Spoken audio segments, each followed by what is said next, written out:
Youth Express, a ticket to your dreams. Hello, good morning. ഇന്നത്തെ youth എക്സ്പ്രസിലേക്ക് എല്ലാവർക്കും സ്വാഗതം. Youth എക്സ്പ്രസിൽ ഇന്ന് ഞാൻ നിങ്ങളോടൊപ്പം സാരംഗിയാണ്. എല്ലാവരും ഞായറാഴ്ചയുടെ തിരക്കിലായിരിക്കും. പല പല ജോലികൾ, വീടുകൾ വൃത്തിയാക്കുന്നവരുണ്ടാകും, ട്രാവൽ ചെയ്യുന്നവരുണ്ടാവും, അതല്ല ഈ ഒരു അവധി ദിവസം സുഖമായി കിടന്ന് ഉറങ്ങുന്നവരുണ്ടാവും. അങ്ങനെ പല പല കാര്യങ്ങളിൽ ഏർപ്പെട്ടിരിക്കുകയായിരിക്കും എല്ലാവരും. എന്നിരുന്നാലും എല്ലാ ഞായറാഴ്ചകളും 11:30 യൂത്ത് എക്സ്പ്രസിനെ കാതോർക്കുന്ന എല്ലാവർക്കും ഹൃദയത്തിന്റെ ഭാഷയിൽ നന്ദി അറിയിക്കട്ടെ. യൂത്ത് എക്സ്പ്രസിനെ കുറിച്ചുള്ള നിങ്ങളുടെ അഭിപ്രായങ്ങളും നിർദ്ദേശങ്ങളും സോഷ്യൽ മീഡിയ വഴി അറിയുന്നുണ്ട്. എല്ലാ ശ്രോതാക്കളോടും ഒരുപാട് സ്നേഹം. എല്ലാ തവണത്തെയും പോലെ ഇത്തവണയും നമുക്ക് പരസ്പരം സംസാരിക്കാൻ വലിയൊരു വിഷയവുമായിട്ടാണ് ഞാൻ വന്നിരിക്കുന്നത്. യൂത്ത് എക്സ്പ്രസിൽ നിന്ന് പവർ ടു ദ പീരീഡ്.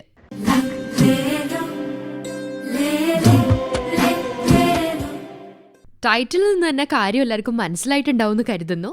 എന്നാലും പറയാം. വയറ്റി കൈവച്ച് അയ്യോ എനിക്ക് തലവേദനയാണ് എന്ന് പറഞ്ഞു മാറിക്കടന്ന ഒരു കാലം എല്ലാവർക്കും ഉണ്ടാവും. നമ്മുടെ ഏറ്റവും വലിയൊരു വേദനയെ പുറത്തു പറയാൻ മടിച്ചൊരു കാലം. എന്നാൽ അതിൽ നിന്നൊക്കെ മാറി ചിന്തിക്കാൻ നമ്മുടെ സമൂഹം തുടങ്ങിയിരിക്കുകയാണ്.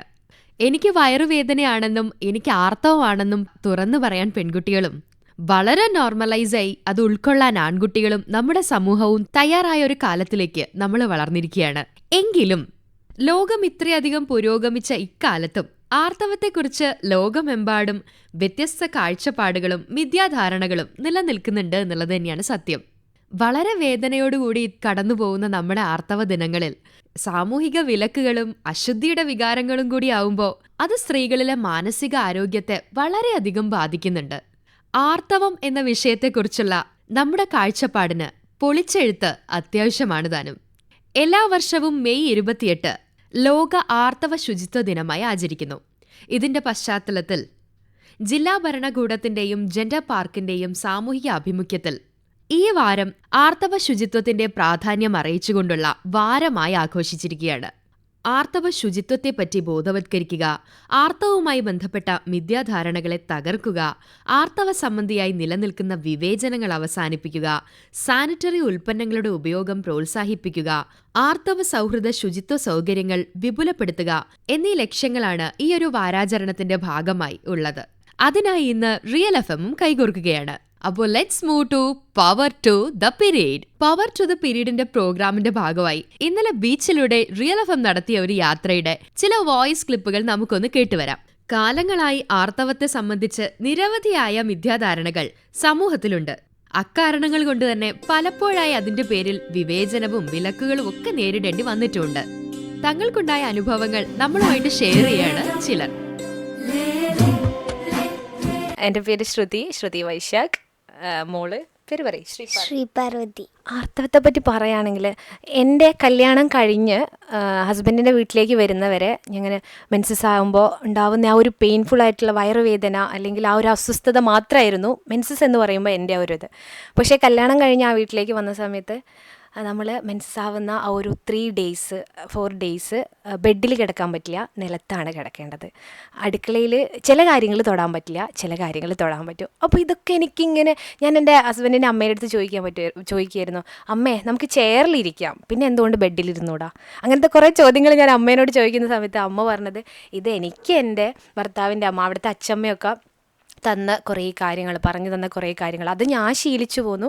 പിന്നെ അത് എന്നിലേക്കും വന്നു എന്നുള്ളത്. അപ്പോൾ ഞാൻ അവിടുത്തെ രീതികളൊന്നും മാറ്റിമറിക്കേണ്ട എന്നുള്ളത് കൊണ്ട് ഞാനും ആ ഒരു ഇതിലേക്ക് പോയിട്ടുണ്ട്. പക്ഷേ ഉള്ളിൽ ശക്തമായ എതിർപ്പും അല്ലെങ്കിൽ ചിരിയും കൊണ്ടായിരുന്നു ഞാനത് ശീലിച്ചത്. അപ്പോൾ കൂടെ ഉള്ളത് മോളാണല്ലേ? അപ്പം മോളോട് എങ്ങനെയാണ് ആർത്തവത്തെക്കുറിച്ച് അല്ലെങ്കിൽ ഈ ഒരു രീതി തന്നെ അവൾക്കും പറഞ്ഞു കൊടുക്കാനാണോ ഉദ്ദേശിക്കുന്നത്? ഒരിക്കലും ഇല്ല. മോൾക്കിപ്പോൾ 4ാം ക്ലാസ്സിൽ പഠിക്കുകയാണ്. അപ്പോൾ എനിക്ക് മെൻസസ് ആകുന്ന സമയത്ത് അല്ലെങ്കിൽ എനിക്ക് ചെറിയൊരു വയറുവേദന വരുന്നു എന്ന് പറയുമ്പോൾ അവൾ ചോദിക്കും, അമ്മ പാഡ് വാങ്ങിയിട്ടുണ്ടോ, അമ്മേൻ്റെ കയ്യിൽ പാഡുണ്ടോ എന്നുള്ള ചോദ്യങ്ങളൊക്കെ അവളിങ്ങനെ ചോദിക്കുമ്പോൾ ആ രീതിയിലേക്കൊന്നും പോകണമെന്നല്ല ഞാൻ ആഗ്രഹിക്കുന്നത്. കാരണം ഇത് നമ്മുടെ ലേഡീസിന്, സ്ത്രീകൾക്ക് ജന്മനാ ഉള്ളത് അല്ലെങ്കിൽ പ്രകൃതി നൽകിയ ഒരു വരദാനം എന്ന് വേണമെങ്കിൽ പറയാം. നമുക്ക് മാത്രം പ്രസവിക്കാൻ കഴിയുന്നു മറ്റ് പുരുഷന്മാരെ അപേക്ഷിച്ചിട്ട്. അപ്പോൾ നമ്മൾ തീർച്ചയായും ഇതിനെ എല്ലാവരും സമൂഹം തന്നെ ഒന്ന് മാറി ചിന്തിക്കേണ്ട സമയമാണ്. അല്ല, നമ്മളെ കുട്ടിക്കാലത്തെന്ന് പറഞ്ഞിട്ടുണ്ടെങ്കിൽ ആർത്തവം എന്ന് പറയുന്നത് വലിയൊരു സംഭവമായിട്ടായിരുന്നു അങ്ങനെ എന്താ പറയുക, പാഡ് യൂസ് ചെയ്യാം. അന്ന് പാഡൊന്നും ഇല്ലല്ലോ.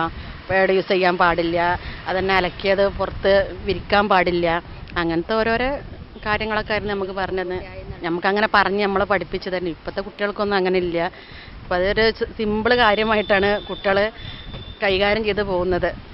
തുടക്കരുത്, വെളിയിൽ നമ്മൾ വല്ലാണ്ട് ഇറങ്ങാൻ പാടില്ല, രാത്രി കാലങ്ങളിൽ പുറത്തിറങ്ങാൻ പാടില്ല, അങ്ങനെയൊക്കെയുള്ള ഓരോ സ്ട്രിക്റ്റ് കാര്യങ്ങളായിരുന്നു നമ്മൾ പറഞ്ഞ് പഠിപ്പിച്ച് വെച്ചിരുന്നത്.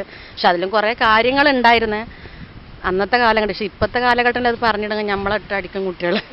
ഇത്ര എന്താണ് എന്താ പറയുക, ഇപ്പോൾ ഈ മീഡിയകളും മറ്റുള്ള കാര്യങ്ങളൊക്കെ വളർന്നുകൊണ്ട് കുട്ടികൾക്ക് തന്നെ എല്ലാ ഐഡിയകളും കാര്യങ്ങളും അതിൽ നിന്ന് കിട്ടുന്നു. നമ്മൾ പറഞ്ഞു കൊടുക്കേണ്ട ആവശ്യമില്ലല്ലോ. ഇപ്പോഴത്തെ കുട്ടികളെ കാഴ്ചപ്പാടാണ് എനിക്ക് ശരിയായി തോന്നുന്നത്.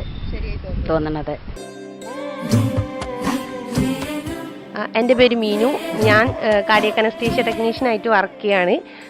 പിന്നെ പറഞ്ഞാൽ ഇതിനെ പറ്റിയിട്ട് പറയുകയാണെങ്കിൽ ഒരുപാട് മിഥ്യാധാരണകൾ ഉണ്ടായിരുന്നു. പണ്ടൊക്കെ ആണെങ്കിൽ അച്ചമ്മയ്ക്കൊക്കെ ഭയങ്കര ഇതിനെ പറ്റിയിട്ട് ഭയങ്കര, അവരൊക്കെ നമ്മൾ ഈ പീരിയഡ്സ് ആയൊക്കെ കഴിഞ്ഞാൽ ഭയങ്കര ചിട്ടകളായിരുന്നു.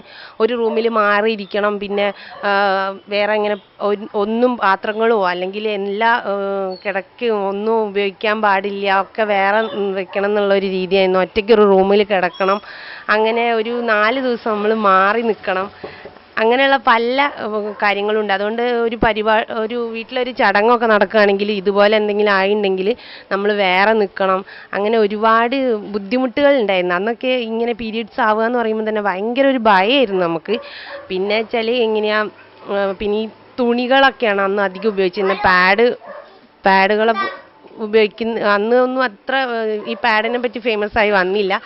അപ്പോൾ ഈ തുണികളായിരുന്നു അധികമായിട്ട് ഉപയോഗിച്ചിരുന്നത്. അപ്പോൾ അതിൻ്റെ ഓരോ ബുദ്ധിമുട്ടുകൾ അത് വളരെ ഉണ്ടായിരുന്നു. പിന്നെ അത് തുണി പുറത്താറിടുന്ന സമയത്ത് മറ്റുള്ളവർ കാണുമ്പോഴുള്ള ഒരു ഭയങ്കര ഇറിറ്റേഷനും അങ്ങനെയൊക്കെ ഒരുപാട് ബുദ്ധിമുട്ടുകൾ ഉണ്ടായിരുന്നു. ഇപ്പോൾ എല്ലാം മാറി. ഇപ്പം അതൊക്കെ വളരെ നോർമലായി. ഇതിനെ പറ്റിയിട്ടൊന്നും ഇപ്പോൾ പലർക്കും ഇപ്പോൾ പ്രായമുള്ള ആൾക്കാരൊന്നും വീട്ടിലില്ലാതെയായി. അതുകൊണ്ട് തന്നെ അതിനെ പറ്റിയിട്ടൊന്നും വലിയ ആർക്കും ഒരു കാര്യമില്ലാതെയായി. ഇപ്പം അങ്ങനെയുള്ള രീതികളൊന്നുമില്ല. പിന്നെ പാഡ് വന്നു, അതിനുശേഷം ഇപ്പം ലാസ്റ്റ് മെൻസ്ട്രൽ കപ്പിൽ വരെ എത്തി നിൽക്കുകയാണ്. അത്രയും അതിനെ പറ്റിയിട്ട് ഒരു കാര്യമില്ലാത്തൊരിതായി, സാധാരണ പോലെ തന്നെയുള്ള ഒരു രീതിയിലേക്ക് വന്നു. ഇതിനെക്കുറിച്ച് റൂറൽ ഏരിയയിലുള്ള കുറേ ആളുകൾക്ക് ഇപ്പോഴും അതിനെക്കുറിച്ച് അറിവുകൾ കുറവാണ്. അപ്പോൾ നമ്മൾ അത് കൂടുതലായിട്ട് ബോധവൽക്കരണ ക്ലാസ്സുകളൊക്കെ കൊടുത്തിട്ട് അവർക്ക് കൂടുതൽ ഇതിനെ പറ്റിയിട്ട് അറിവ് നൽകണം. പിന്നെ ഇപ്പോഴും പറഞ്ഞാൽ വിശ്വസിക്കാൻ പറ്റില്ല, ഇപ്പോഴും തുണി ഉപയോഗിക്കുന്ന എത്രയോ ആളുകളുണ്ട്. അവരൊക്കെ ഇപ്പോൾ പാഡിലേക്ക് മാറാൻ പാഡിലേക്കെങ്കിലും മാറണം എന്നാണ്. പിന്നെ ഏറ്റവും നല്ലൊരിതാണ് മെൻസ്ട്രൽ കപ്പൊക്കെ. അതൊക്കെ ഏറ്റവും ഹൈജീനായിട്ടുള്ള ഒരു സംഭവമാണ്. അത് പലർക്കും പേടിയാണ്. പക്ഷേ ഇനി കുറച്ചുകൂടി കാലം കഴിയുമ്പോൾ എല്ലാവരും അതൊക്കെ ഉപയോഗിക്കാൻ തുടങ്ങുമെന്ന് വിചാരിക്കുന്നു.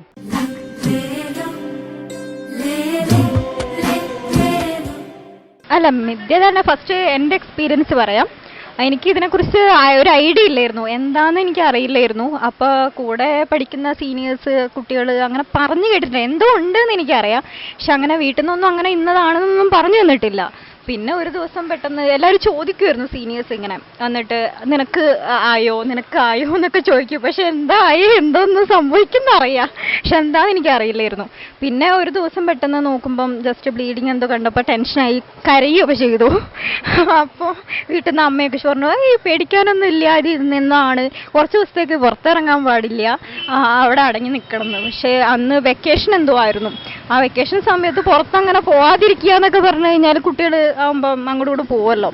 പിന്നെ എന്താ പറയുക, പുറത്തിറങ്ങാൻ പാടില്ല. പിന്നെ ഈ മലയ്ക്ക് മാലയിടുന്ന സമയത്തൊക്കെ നമുക്ക് വെള്ളം പോലും കുടിക്കാൻ പറ്റില്ല. വെള്ളം ആരെങ്കിലും വേണമെന്നുണ്ടെങ്കിൽ, ഫുഡൊക്കെ വേണമെന്നുണ്ടെങ്കിൽ ആരെങ്കിലും എടുത്തു തരണം. പിന്നെ മാലയ്ക്ക് മാലയിടുന്ന വീട്ടിലൊക്കെ അച്ഛൻ മാലയിട്ട സമയത്ത് അവരെ കാണാൻ പാടില്ല. അവർ കണ്ടു കഴിഞ്ഞാൽ എന്തോ അശുദ്ധിയാണ് എന്നൊക്കെ പറയാറുണ്ട്. പിന്നെ പൊതുവെ എൻ്റെ ഫ്രണ്ട്സൊക്കെ പറയാറുണ്ട് അങ്ങനെ പുറത്തിറങ്ങാൻ പാടില്ല, വേറെ റൂമിൽ നിൽക്കണം, പിന്നെ അവരുപയോഗിച്ച സാധനങ്ങളൊക്കെ ഫുൾ കഴുകണം. പക്ഷെ എനിക്ക് എൻ്റെ വീട്ടിൽ അങ്ങനെ ഒരു ബുദ്ധിമുട്ടൊന്നും ഉണ്ടായിരുന്നു. ഇപ്പോൾ ആ ഒരു പാവാട പ്രായത്തിൽ നിന്ന് ഇപ്പം ഒരു അഡ്വക്കേറ്റ് ആയി എൻറോൾ ചെയ്ത് കഴിഞ്ഞു. അപ്പോൾ ഒരുപാട് എക്സ്പ്ലോർ ചെയ്യാനുള്ള അവസരങ്ങളുണ്ട്, ഒരുപാട് ആളുകളെ കാണുന്നു, സ്ഥലങ്ങൾ പരിചയപ്പെടുന്നു. ഇപ്പം അതിനെക്കുറിച്ചുള്ള മെൻറ്റാലിറ്റി എങ്ങനെയാണ് വരും തലമുറയ്ക്ക്? ഇനിയിപ്പോൾ അർച്ചനയുടെ ഒരു കുട്ടി ഉണ്ടാവുമ്പോൾ അല്ലെങ്കിൽ അർച്ചനയുടെ സഹോദരിമാർക്ക് എങ്ങനെയൊക്കെയാണ് പറഞ്ഞു കൊടുക്കാൻ ഉദ്ദേശിക്കുന്നത്? അല്ല, ഇതിപ്പോ വലിയ സംഭവമാക്കാനൊന്നും ഇല്ല. കാരണം നോർമലി ഒരാൾ ജനിച്ചു വരുന്നു, അവർ ഫുഡ് കഴിക്കുന്നു, അങ്ങനെ ജീവിച്ചു വരുന്നതിൻ്റെ ഇടയിൽ പിന്നെ മരിക്കുന്നു. അതിനിടയിൽ ജസ്റ്റ് നമ്മുടെ ശരീരത്തിൽ ഒരു ജസ്റ്റ് ഒരു ചേഞ്ച് ഉണ്ടാവുന്നതെന്നുള്ളൂ. അതിന് ചിലപ്പോൾ ഹോർമോൺ ചേഞ്ച് കൊണ്ട് നമ്മുടെ മൂഡൊക്കെ മാറുമായിരിക്കും, പക്ഷെ അതിൽ കൂടുതൽ പ്രത്യേകിച്ച് വലുതാക്കാനൊന്നുമില്ല. ഓക്കെ, എൻ്റെ പേര് സനിക. ഞാൻ ഇപ്പോൾ ജമ്മു സെൻട്രൽ യൂണിവേഴ്സിറ്റിയിലാണ് പഠിക്കുന്നത്. അപ്പോൾ ഞങ്ങൾ ഫ്രണ്ട്സിൻ്റെ വീട്ടിൽ വന്നതാ, വെക്കേഷൻ ആയതുകൊണ്ട് നാട്ടിലോട്ട് വന്നതാ. അപ്പോൾ ആർത്തവത്തിനെ കുറിച്ച് സംസാരിക്കുകയാണെങ്കിൽ അങ്ങനെ നമ്മളെ വീട്ടിൽ നിന്ന് പറഞ്ഞിരുന്നു പറയുമ്പോൾ ഇതൊരു അശുദ്ധിപരമായിട്ടുള്ള കാര്യങ്ങളാണ്. പിന്നെ അതുപോലെ റിലീജിയൻ റിലേറ്റീവ് ആയിട്ട് കുറേ അങ്ങനെയൊക്കെ സംസാരിക്കും. ഇപ്പം എന്താ, ഇരുട്ടായ സമയത്ത് പുറത്തിറങ്ങരുത്, അതുപോലെ നമ്മൾ പാഡിന് പകരം ഫസ്റ്റ് യൂസ് ചെയ്യുക കോട്ടൺ ആണല്ലോ, അപ്പോൾ അത് കാരണം അത് അവിടെ ഇടരുത്, പുറത്ത് കണ്ടാൽ അങ്ങനെയാണ് ഇങ്ങനെയാണ്. പിന്നെ അത് നമ്മൾ ഫ്രണ്ട്സിൻ്റെ ഇടയിൽ നിന്ന് അറിയുമ്പോൾ എന്ന് വെച്ചിട്ടുണ്ടെങ്കിൽ പിള്ളേരെ പറയുന്നത്, അതായത് നമ്മുടെ വീട്ടിൽ നിന്നല്ല, എൻ്റെ ഒരു ഫ്രണ്ട് പറഞ്ഞു, എനിക്കിപ്പോഴും ഓർമ്മയുണ്ട്, അതായത് നമ്മൾ പുറത്തത് ഇടുമ്പോൾ പെട്ടെന്ന് ഉണങ്ങി കഴിഞ്ഞാൽ പെട്ടെന്ന് എടുക്കണം, ഇല്ലെങ്കിൽ അതിൽ പാമ്പ് വന്ന് മുട്ടയിടും. അപ്പോൾ നമ്മൾ തിരിച്ച് നമ്മൾ ശ്രദ്ധിക്കാണ്ട് വെച്ച് കഴിഞ്ഞാൽ നമ്മുടെ വയറ്റിൽ പാമ്പൊക്കെ ഉണ്ടാവുന്നൊക്കെ നമ്മുടെ സീനിയേഴ്സ് ആയിരുന്നു. പക്ഷെ അങ്ങനത്തേക്ക് ഭയങ്കര എനിക്കാണെങ്കിൽ എന്താണെന്ന് അറിയാൻ പാടില്ലായിരുന്നു. ഞാൻ ഈവൻ എൻ്റെ അടുത്ത് ഫ്രണ്ട്സ് പറഞ്ഞിട്ടുണ്ടെങ്കിൽ കൂടി ഞാൻ പീരീഡ്സ് ആവുന്ന സമയത്ത് ഇതാണ് പീരിയോഡ്സ് എന്ന് പോലും എനിക്കറിയില്ല, വീട്ടിൽ നിന്ന് എനിക്ക് പറഞ്ഞു തന്നിട്ടില്ല.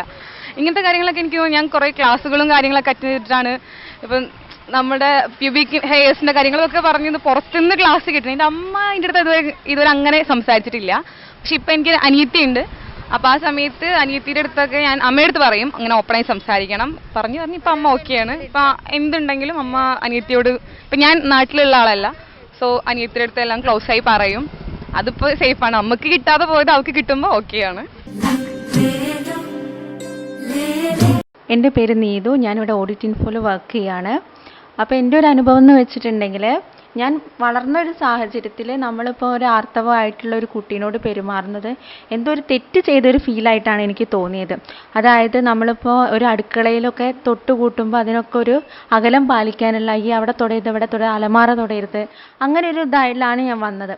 അതേപോലെ തന്നെ നമ്മൾ ആൺകുട്ടികളോട് പറയുമ്പോൾ ആർത്തവം എന്ന് പറയാൻ നമ്മൾ മടിക്കുകയായിരുന്നു പണ്ടൊക്കെ. അതായത് പറയുമ്പോൾ നമ്മൾ വേറെ എന്തെങ്കിലും ഇന്നെന്താ വിളക്ക് കത്തിക്കാത്തതെന്ന് ചോദിക്കുമ്പോൾ അയ്യോ ഒന്നും എനിക്ക് പറ്റില്ല എന്ന് പറയുമ്പോൾ കാരണം പറയാൻ വേണ്ടിയിട്ട് തപ്പിക്കളിക്കുന്ന ഒരു സാഹചര്യമായിരുന്നു പണ്ടുണ്ടായിരുന്നത്. പക്ഷേ ഇന്ന് നോക്കുമ്പോൾ എന്താണ് അമ്പലത്തിൽ പോകാത്തതെന്ന് പറഞ്ഞാൽ അയ്യോ പീരീഡ്സ് ആയിട്ടാണെന്ന് പറയാനുള്ള ഒരു മാറ്റത്തിലേക്ക് നമ്മുടെ സമൂഹം ഇന്ന് എത്തിയിട്ടുണ്ട്. പറയാനുള്ളത്, ഇത് ദൈവം തന്ന ഒരു അനുഗ്രഹമായിട്ട് കാണണം എന്നാണ് ഫസ്റ്റ് പറയാനുള്ളത്. ഇതിപ്പം നമ്മളിപ്പം ഒരു പെൺകുട്ടിയായി ജനിച്ചത് കൊണ്ട് നമുക്ക് കിട്ടിയിട്ടുള്ള ഒരു അനുഗ്രഹം ആയിട്ട് തന്നെയാണ് നമ്മൾ ഇതിനെ കാണുന്നത്. നമ്മൾ പുറത്തൊരാളോട് നമ്മൾ ഒരിക്കലും ആർത്തവത്തിന് പറയുമ്പോൾ അതിനെ മടിച്ചു നിൽക്കേണ്ടില്ല, തുറന്ന് പറയാം ഞാൻ ഇന്നതാ പീരീഡ്സാ എനിക്ക് പറ്റില്ല, അല്ലെങ്കിൽ ഞാൻ ഇന്നത് ആർത്തവത്തിലാണ് അങ്ങനെ പറയാൻ നമ്മൾ ഒരു മടിയും കാണിക്കേണ്ട കാര്യമില്ല. അതെവിടെ പൊതുസമൂഹത്തിലായാലും വീട്ടിലായാലും അതിനൊരു നെഗറ്റീവായിട്ട് നമ്മൾ കാണരുത് തന്നെയാണ് എനിക്ക് പറയാനുള്ളത്. വീട്ടിൽ നിന്ന് പീരീഡ്സ് ആവുന്ന സമയത്ത് സാധാരണ പറയാറുണ്ട് 3 ദിവസത്തിലേക്ക് അലമാര തൊടരുത്, താഴെ കിടക്കണം, 3ാമത്തെ ദിവസം രാവിലെ കുളിക്കണം, വീടെല്ലാം വൃത്തിയാക്കണം, അങ്ങനത്തെ കാര്യങ്ങളൊക്കെ പറയലുണ്ട്. ഹോസ്റ്റലിലാണ് ഇപ്പോൾ, അതുകൊണ്ട് അങ്ങനത്തെ ഇഷ്യൂസ് ഒന്നുമില്ല, എല്ലായിടത്തും വരുന്ന നടക്കും. അത്രയൊക്കെ തന്നെ വ്യത്യാസങ്ങളുള്ളൂ.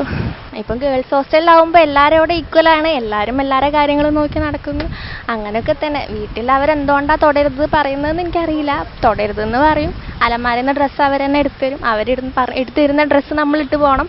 നമുക്ക് പ്രത്യേകിച്ച് ആ സമയത്ത് ഇഷ്ടങ്ങളൊന്നും ഉണ്ടെങ്കിലും നടക്കലൊന്നുമില്ല. വളരെ കൗതുകകരമായ ഒരു ഓബിയായിരുന്നു റിയൽ FM ഇന്നലെ ചെയ്തത്. ആർത്തവത്തെക്കുറിച്ച് പറയാൻ തയ്യാറായ ആളുകളുടെ ശബ്ദമാണ് നമ്മളിപ്പോൾ കേട്ടത്.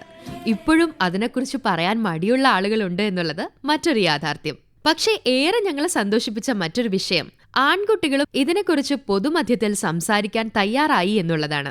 എല്ലാത്തിനുമുപരി ഏറെ അഭിമാനം തോന്നിയ മറ്റൊരു വിഷയം, കാഴ്ചപ്പാടുകളിലും നിലപാടുകളിലും ഉറച്ചു നിൽക്കാൻ നമ്മുടെ പെൺകുട്ടികൾ ധൈര്യപൂർവ്വം ഇന്ന് മുന്നോട്ട് വരുന്നു എന്നുള്ളത് തന്നെയാണ്. ഇനി നമുക്ക് ഈ മിഥ്യാധാരണകളിലെ വസ്തുതകളെക്കുറിച്ച് അറിയാം. ആർത്തവവും മിഥ്യാധാരണകളും എന്ന വിഷയത്തിൽ ഇപ്പോൾ നമ്മളോട് സംസാരിക്കുന്നു താമരശ്ശേരി താലൂക്ക് ആശുപത്രി consultant gynaecologist doctor Sheeba T Joseph. നമസ്കാരം. ആർത്തവ ശുചിത്വത്തിൻ്റെ പ്രാധാന്യത്തിന് ഊന്നൽ നൽകിക്കൊണ്ട് 2014 മുതൽ എല്ലാ വർഷവും May 28 world menstrual hygiene day അഥവാ ആർത്തവ ശുചിത്വ ദിനമായി ആചരിച്ചു വരുന്നു. എന്തുകൊണ്ടാണ് മെയ് 28? ആർത്തവം ശരാശരി 28 ദിവസം കൂടുമ്പോൾ വരികയും രക്തസ്രാവം ഏകദേശം 5 ദിവസം നീണ്ടു നിൽക്കുകയും ചെയ്യുന്നു എന്നതാണ് 5-ാം മാസമായ മെയ് 28-ൻ്റെ പ്രസക്തി. ആർത്തവത്തോടനുബന്ധിച്ച് കാലാകാലങ്ങളായി ഒട്ടനവധി അന്ധവിശ്വാസങ്ങളും അബദ്ധധാരണകളും അനാചാരങ്ങളും കണ്ടുവരുന്നു. എന്നാൽ ആർത്തവമെന്നത് സ്ത്രീയുടെ ശാരീരിക വളർച്ചയുടെ പ്രയാണത്തിനിടയിൽ ഉണ്ടാകുന്ന ഒരു സ്വാഭാവിക പ്രക്രിയ മാത്രമാണ് എന്ന ആ ശരിയായ അവബോധം ജനഹൃദയങ്ങളിലേക്ക് എത്തിക്കുക എന്നത് അത്യന്താപേക്ഷിതമാണ്. ആർത്തവ രക്തം അശുദ്ധമായ കെട്ടിക്കിടക്കുന്ന രക്തമാണോ? തീർച്ചയായിട്ടുമല്ല. തലച്ചോറിലെ ഹൈപ്പോതലാമസ്, പിറ്റ്യൂട്ടറി ഗ്രന്ഥികൾ, അണ്ഡാശയങ്ങൾ എന്നിവ ഉൽപ്പാദിപ്പിക്കുന്ന ഹോർമോണുകൾ ഗർഭപാത്രത്തിൻ്റെ ഉള്ളിലെ പാളിയായ എൻഡോമെട്രിയത്തിൽ പ്രവർത്തിക്കുകയും ഗർഭധാരണം നടക്കുന്നില്ലെങ്കിൽ മാസാമാസം എൻഡോമെട്രിയവും രക്തവും ഗർഭപാത്രത്തിൽ നിന്ന് പുറന്തള്ളപ്പെടുകയും ചെയ്യുന്നു.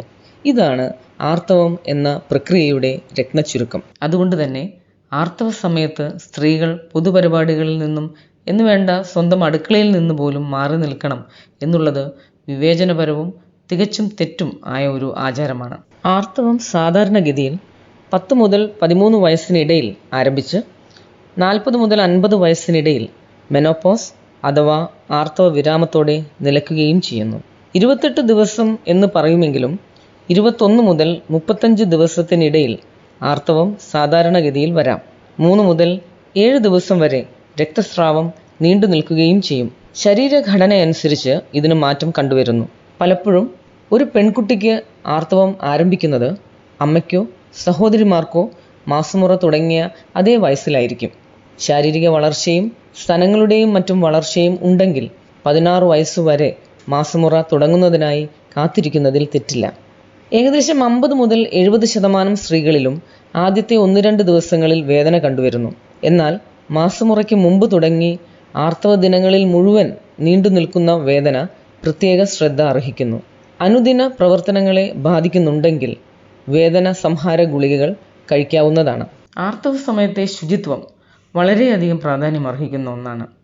അലക്കി ഉണങ്ങി വൃത്തിയായ തുണികളോ സാനിറ്ററി പാഡുകളോ ഇപ്പോൾ ഓൺലൈൻ വിപണിയിൽ ലഭ്യമായ മെൻസ്ട്രൽ കപ്പുകളോ ആർത്തവ സമയത്ത് ഉപയോഗിക്കാവുന്നതാണ്.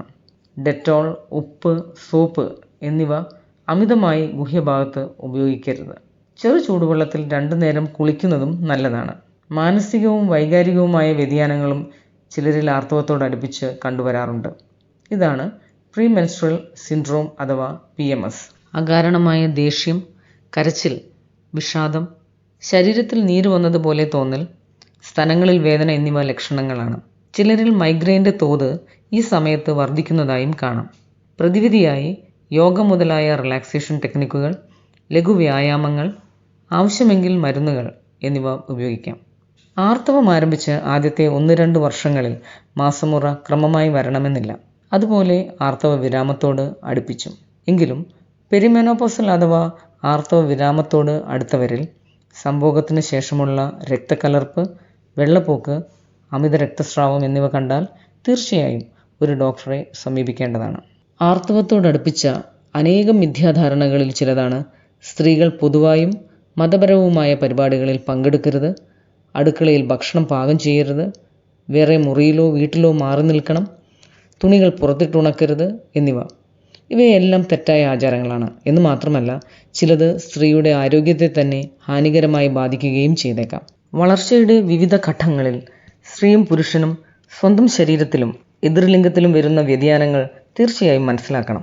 ആർത്തവത്തെക്കുറിച്ച് ഇരുവർക്കും വ്യക്തമായൊരു ധാരണ ഉണ്ടാകണം. ഇതിനെക്കുറിച്ച് സങ്കോചമില്ലാതെ തുറന്ന് സംസാരിക്കുവാനും പെരുമാറുവാനും സാധിക്കുന്ന ഒരു സമൂഹം ഉരുത്തിരിയുകയും വേണം. ഇതിന് കൗമാരകാലത്ത് സെക്സ് എഡ്യൂക്കേഷൻ ക്ലാസുകൾ വളരെയധികം സഹായകരമായിരിക്കും. ആർത്തവകാലത്തെ വിലക്കുകളും അനാചാരങ്ങളും മറികടന്ന് ആത്മവിശ്വാസത്തോടെ ഓരോ സ്ത്രീയും തൻ്റെ കർമ്മമണ്ഡലത്തിൽ മുന്നേറട്ടെ എന്ന് നമുക്ക് പ്രത്യാശിക്കാം. നന്ദി. താമരശ്ശേരി താലൂക്ക് ആശുപത്രി consultant gynaecologist doctor Sheeba T ജോസഫാണ് ഇപ്പോൾ നമ്മളോട് സംസാരിച്ചത്. ആർത്തവം ഒരു സ്വാഭാവിക ജൈവിക പ്രക്രിയയാണ്. അത് ഒളിച്ചു വെക്കുകയോ എന്നാൽ ആഘോഷിക്കപ്പെടുകയോ ചെയ്യേണ്ട ഒരു കാര്യമായി എനിക്ക് തോന്നുന്നില്ല. മനുഷ്യൻ ജനിക്കുകയും ജീവിക്കുകയും മരിക്കുകയോ ഒക്കെ ചെയ്യുന്നത് പോലെ വളരെ സ്വാഭാവികമായ ഒരു സംഗതി തന്നെയാണ് ആർത്തവവും. എന്നാൽ ആർത്തവം കുരുങ്ങിക്കിടക്കുന്ന കെട്ടുകഥകളൊക്കെ ഇവിടെ നിന്ന് മാറുകയും വേണം. ഈ വിഷയത്തെക്കുറിച്ച് നമ്മുടെയൊക്കെ ചിന്താഗതിയിൽ വരുന്ന ചെറിയ ചെറിയ മാറ്റങ്ങൾ പോലും സമൂഹത്തെ വലിയ പുരോഗതിയിലേക്ക് നയിക്കും. ആർത്തവത്തെക്കുറിച്ച് സംസാരിക്കുമ്പോൾ സ്വാഭാവികമായും സാനിറ്ററി പാഡുകളെക്കുറിച്ച് സംസാരിക്കണം. നമ്മൾ വാർത്തകളിലൊക്കെ കേട്ടിട്ടുണ്ടായിരുന്നു, കുമ്പളങ്ങി എന്ന് പറയുന്ന ചെറിയ ഗ്രാമം നേടിയ വലിയൊരു നേട്ടം. അതായത് രാജ്യത്തെ ആദ്യത്തെ സാനിറ്ററി നാപ്കിൻ രഹിത ഗ്രാമമാണ് കുമ്പളങ്ങി. നാപ്കിനുകൾക്ക് പകരം മെൻസ്ട്രൽ കപ്പുകൾ വിതരണം ചെയ്താണ് കുമ്പളങ്ങി ഈ നേട്ടം സ്വന്തമാക്കിയത്. 18 വയസ്സിന് മുകളിൽ പ്രായം വരുന്ന പെൺകുട്ടികൾക്ക് 5000 മെൻസ്ട്രൽ കപ്പുകളാണ് പദ്ധതിയുടെ ഭാഗമായി വിതരണം ചെയ്തത്. ആർത്തവ സമയത്ത് സ്ത്രീകൾ ഉപയോഗിക്കുന്ന സാനിറ്ററി നാപ്കിനുകൾ എത്രത്തോളം മലിനീകരണം ഉണ്ടാക്കുമെന്നുള്ളത് നമുക്കറിയാം. അതിനു പകരമായി ഏറ്റവും എക്കണോമിക്കലി യൂസ് ചെയ്യാൻ പറ്റുന്ന ഒരു സാധനം വിപണിയിൽ ഇറങ്ങിയിട്ടുണ്ട്, മെൻസ്ട്രൽ കപ്പ്. ഇത് കേൾക്കുന്ന നിങ്ങളിൽ പലരും അത് ഉപയോഗിച്ച് പരിചയമുള്ളവരായിരിക്കാം, ചിലർ അത് ഉപയോഗിക്കാൻ താല്പര്യപ്പെടുന്നവരായിരിക്കാം. ആഫ്റ്റർ ഓൾ നമ്മുടെ കംഫർട്ടാണ് ഇതിൻ്റെയൊക്കെ പ്രധാനപ്പെട്ട അടിസ്ഥാനം. ആരെങ്കിലും പറഞ്ഞതുകൊണ്ടോ ഏതെങ്കിലും ആഡുകളിൽ കണ്ടതുകൊണ്ടോ എവിടെയെങ്കിലും വായിച്ചറിഞ്ഞതുകൊണ്ടോ ഇതൊന്നും ഉപയോഗിക്കണമെന്ന് യാതൊരു നിർബന്ധവും ഇല്ല. മാനസികമായും ശാരീരികമായും നമ്മൾ തളർന്നിരിക്കുന്ന ഒരു സമയത്ത് നമ്മൾ ഏറ്റവും കംഫർട്ടായിരിക്കുക എന്നുള്ളതാണ് പ്രധാനപ്പെട്ട കാര്യം. വയറുവേദന കുറയ്ക്കാൻ ചോക്ലേറ്റ് കഴിക്കുന്നത് പോലെ നിങ്ങൾക്ക് ഇഷ്ടമുള്ള കംഫർട്ടായിട്ടുള്ളൊരു രീതി നിങ്ങൾക്കിതിനും തിരഞ്ഞെടുക്കാം. പവർ ടു ദ പീരീഡ് എന്ന ഈ പ്രോഗ്രാമിൽ ഇന്ന് നമ്മളോട് സംസാരിക്കാൻ വളരെ വ്യത്യസ്തമായൊരു ആശയവുമായി ഒരാൾ എത്തിയിട്ടുണ്ട്. അഞ്ജു ബിസ്റ്റിൻ. നീതി ആയോഗിന്റെ ഈ വർഷത്തെ വുമൺ ട്രാൻസ്ഫോമിംഗ് ഇന്ത്യ ബഹുമതി നേടിയ വനിതയാണ് അഞ്ജു ബിസ്റ്റിൻ. വാഴപ്പോളയിൽ നിന്നും സംസ്കരിച്ച നാരെടുത്ത് ഗുണനിലവാരമുള്ള ഡിസ്പോസിബിൾ പാഡുകൾ ഉണ്ടാക്കിയാണ് ഈ ബഹുമതിക്ക് അഞ്ജു അർഹയായത്. വാഴനാരും വാഴയുടെ പൾപ്പും ഉപയോഗിച്ചാണ് ഈ ഒരു സാനിറ്ററി നാപ്കിൻ ഉണ്ടാക്കുന്നത്. മലിനീകരണവും ആരോഗ്യം അവിടെ നിൽക്കട്ടെ. ഇതൊന്നും കൂടാതെ വാഴനാരിൽ നിന്ന് സാനിറ്ററി നാപ്കിനുകൾ ഉൽപ്പാദിപ്പിക്കുന്നതിനായി അവർക്ക് മറ്റൊരു ലക്ഷ്യം കൂടി ഉണ്ടായിരുന്നു. 2011 നടത്തിയ സർവേ പ്രകാരം ഇന്ത്യയിൽ 12% സ്ത്രീകൾ മാത്രമാണ് ആർത്തവകാലത്ത് സാനിറ്ററി പാഡുകൾ ഉപയോഗിക്കുന്നത്. നാപ്കിന്റെ വില തന്നെയാണ് അതിൽ നിന്നും ഇവരെ പിന്തിരിപ്പിക്കാനുള്ള പ്രധാനപ്പെട്ട കാരണം. ഇനി നമ്മുടെ ഉത്തരേന്ത്യൻ ഗ്രാമങ്ങളിലെ സ്ത്രീകളെ സംബന്ധിച്ചിടത്തോളം ആർത്തവ സമയത്ത് അവർക്ക് ഉപയോഗിക്കാൻ തുണി പോലും ഉണ്ടാകാറില്ല എന്നുള്ളതാണ് സത്യം. അതിനൊക്കെ ഒരു പരിഹാരമായാണ് വാഴനാര് പാഡ് വിപണിയിലേക്ക് എത്തുന്നത്. 2 രൂപയ്ക്കാണ് ഇത്തരത്തിലുള്ള വാഴനാര് പാഡുകൾ ഇപ്പോൾ ഉപഭോക്താക്കളിലേക്ക് എത്തിക്കൊണ്ടിരിക്കുന്നത്. ഇനി നമ്മളോട് സംസാരിക്കുന്നു അഞ്ജു.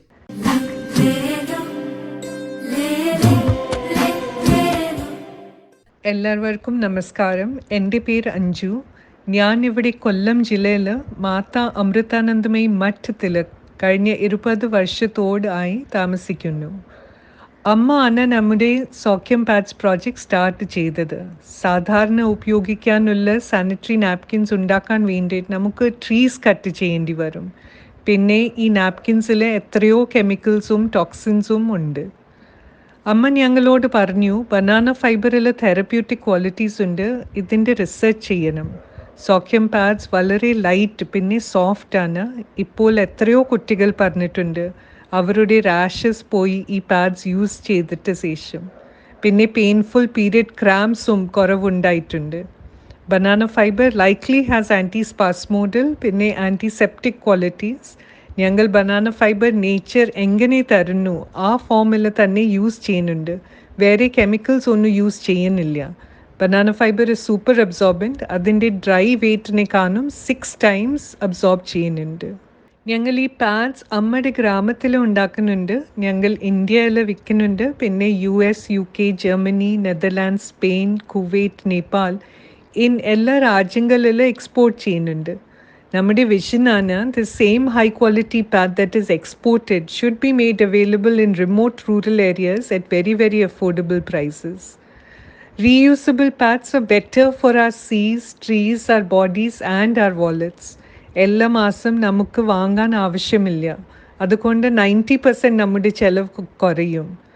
നിങ്ങൾ ഉപയോഗിച്ചിട്ട് നോക്കൂ. Our bodies will thank us. Our 40 years of menstruating lifetime will be so much better.